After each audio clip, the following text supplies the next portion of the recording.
1,00,000 மரக்கன்றுகள் இலக்கு. திருமண நிகழ்ச்சியில் மஞ்சப்பை மற்றும் மரக்கன்றுகள் வழங்கிய திமுக மாவட்ட சுற்றுச்சூழல் அணி அமைப்பாளருக்கு குவியும் பாராட்டு. ஸ்பான்சர்ட் பை ஸ்ரீ சாரதா நிகேதன் மகளிர் கல்லூரி. சிவகங்கை மாவட்டம் திருப்பத்தூர் அருகே திருக்கோஷ்டியூரில் இன்று நடைபெற்ற சௌமியா கோபாலகிருஷ்ணன் திருமண விழாவில் திமுக மாவட்ட சுற்றுச்சூழல் அணி சார்பில் அதன் அமைப்பாளர் SSA வல்லபாய் 1000 மரக்கன்றுகள் வழங்கினார். திருப்பத்தூர் சுற்றுவட்டார பகுதிகளில் திமுக கட்சிகளை சேர்ந்தவர்களின் திருமண நிகழ்ச்சிகளில் கலந்து கொண்டு மஞ்சப்பை மற்றும் மரக்கன்றுகளை மாவட்ட சுற்றுச்சூழல் அணி அமைப்பாளர் வல்லபாய் வழங்கி வருகிறார். லட்சக்கணக்கில் செலவு செய்து தனது மகன் மகளுக்கு திருமணம் நடத்துவோர்களின் செலவினங்களை குறைக்கும் வகையில் சிறு பங்காக இதுபோன்ற உதவியை செய்து வருகிறார்.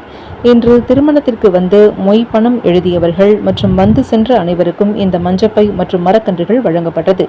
தமிழக முதலமைச்சர் மு.க. ஸ்டாலின் பிறந்த நாள் விழாவை முன்னிட்டு 1,00,000 மரக்கன்றுகள் நடுவதை இலக்காக கொண்டு செயலாற்றி வரும் இவர் திருப்பத்தூர் சுற்றுவட்டார கிராமங்கள், பள்ளி வளாகங்கள், பொது இடங்களில் மரக்கன்றுகளை வழங்கி வந்த நிலையில் தற்பொழுது திருமண நிகழ்ச்சிகளிலும் சுமார் 25,000 மதிப்புள்ள 100 மஞ்சப்பையுடன் இணைத்து 1000 மரக்கன்றுகள் வழங்கி வருவதை பல்வேறு அரசியல் கட்சிகள், அமைப்புகள், பொதுமக்கள் மற்றும் சமூக ஆர்வலர்கள் பாராட்டி வருகின்றனர்.